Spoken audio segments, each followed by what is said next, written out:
Happy lunch hour, gang. Okay, well, we are now 1 week away from Trump's inauguration.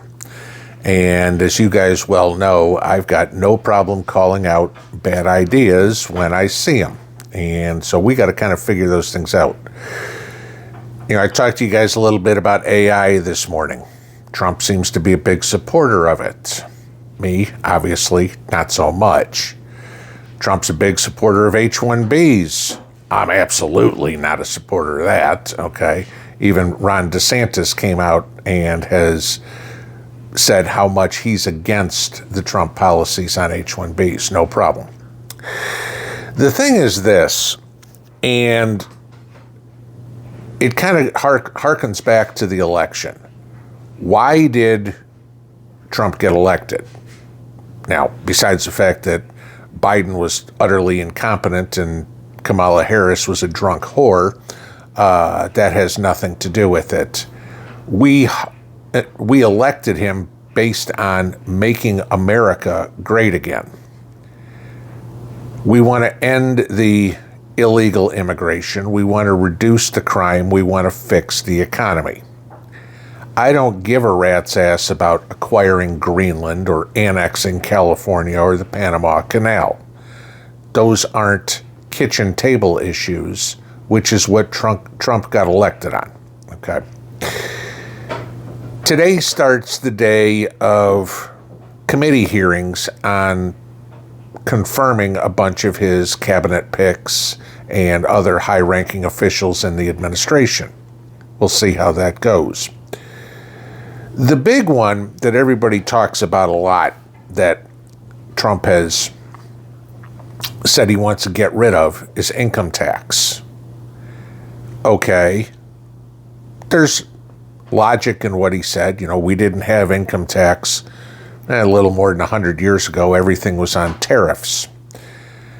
And the country was very wealthy. Okay, great.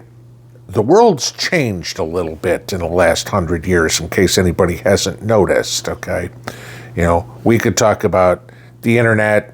We could talk about automobiles. We could talk about airplanes, a whole bunch of things. But the one thing that never changes, it always is around, is inflation. And this is the big problem with his tariffs. Well, we all agree that, we don't want to pay income tax. Of course, nobody ever does. It's why communism looks so great on paper. It just doesn't take into account the real world. Nobody wants to pay for anything. We'd all love free housing and free food and free electricity, and right? Okay. The problem is somebody's got to make it. And when everybody's like, why do I have to work if I get everything for free? Now we have the problem with communism. Okay. It's like free health care. Doctors aren't working for free. I hate to tell you that. It doesn't work that way. So Trump's idea, of course, is to start with these tariffs. And we're going to charge foreign countries to bring their goods to the United States. We can disagree about some of them because, again, we go back to the AI part. I really don't want a bunch of Chinese AI in the United States. We could talk about the H-1Bs. I really don't want a whole lot of H-1B workers in the United States. Okay, this is it. I'm personally for Americans first, not just America first. But the tariffs, by charging other countries to bring their stuff in, does a couple of things. Yeah, we get rid of income tax. Okay. But all those products now are going to be more expensive. Every single one of them. Your Honda lawnmower, your Toyota car, your Apple phone, pick something. Anything, which is pretty much at this point everything that's made overseas, is going to get more expensive. So sure, you wouldn't be writing a check to Uncle Sam each year. You just be paying more for your car, your lawnmower, your phone, whatever it is. Your computer, your laptop, your television, bottle of wine, doesn't matter. It's across the board. Okay. Inflation is a tax, right? Okay. We all know that. We have lived through inflationary pressure for the last 4 years under Joe Biden, and it's caused us a lot of hurt. I mean, all of us, the American public. So what do we do? Well, this is where it gets kind of interesting, because as preppers, we all talk about gold and silver, right? Well, what's that going to do? Usually, in an inflationary environment, gold and silver are a good hedge against inflation, right? I mean, not telling you guys anything you don't know. So that could drive the price of silver up. And if you go back to the 1980s, when we put a 100% tariff on Japanese electronics, the price of gold went up about 10%. The price of silver went up about 20%. Okay? Why? Because those metals are also used in the manufacturing of, at the time, Japanese electronics. Time now, guess what? Still. And look at what else we have going on. Well, gee, solar panels, which in the 80s didn't exist, okay, now use quite a bit of silver, all right? It's a good hedge against inflation. But the other problem with the tariffs is, right now, what you have is a whole, and if you've seen the silver prices, okay, for example, silver prices have been dropping significantly since about last summer when we hit 35. This morning, we went under 30. Silver's dropped nearly 20%, okay?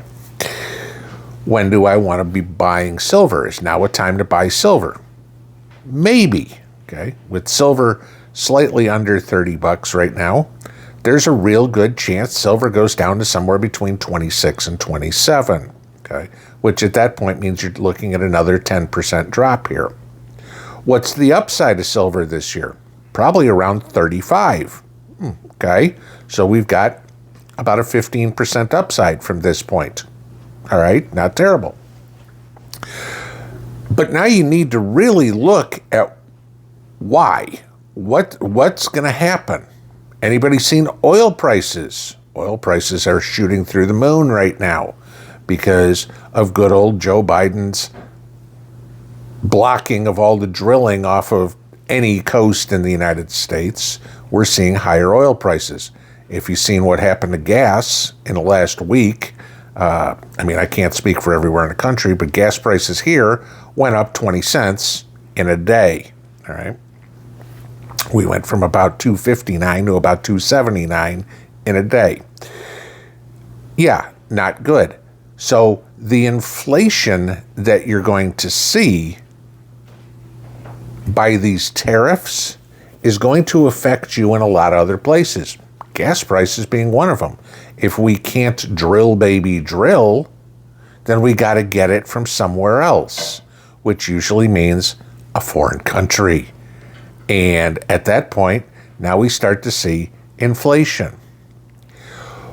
What we all need to watch, okay, as much as all of us bitched about inflation for the last 4 years and Bidenomics and how it caused it, we can't go and say, oh, gee, Trump's got a magic wand, he's going to stop inflation. No. His tariffs idea, if implemented slowly, might not really affect us too much. But if he comes in a week from now and signs executive orders and puts 25% tariffs on Mexico or 25% tariffs on Canada, or starts doing these 100% tariffs like he's talking about on China, you can expect to be paying a lot more real fast, because the companies aren't going to go, well, gee, you know what? I guess we're just going to suck it up. No, because we don't have any competition. This is the problem. They would keep their prices down if there was an alternative. But gee, let's take a look at the two major phone manufacturers, for example. Apple is made in China. Galaxies, Samsung phones, whatever it is, Android, however you want to call it, okay, made in Korea. Guess what? Both of them have massive amounts of tariffs on them. So it doesn't make a difference. It's not like there's this great phone that's made in the United States that's going to be cheaper, that's driven down the cost of phones. You need to look at this in a little bit bigger thing. I'm a Trump supporter. Trump is not a freaking savior. His ideas are good. Most of them, I will say, I agree with. The cabinet picks, I can't find anybody that I'm not a huge fan of. And Marco Rubio as Secretary of State's a little bit, okay. But I think Trump will have him on a real short leash as to what's going on. You will do it my way. This is it. I don't care otherwise.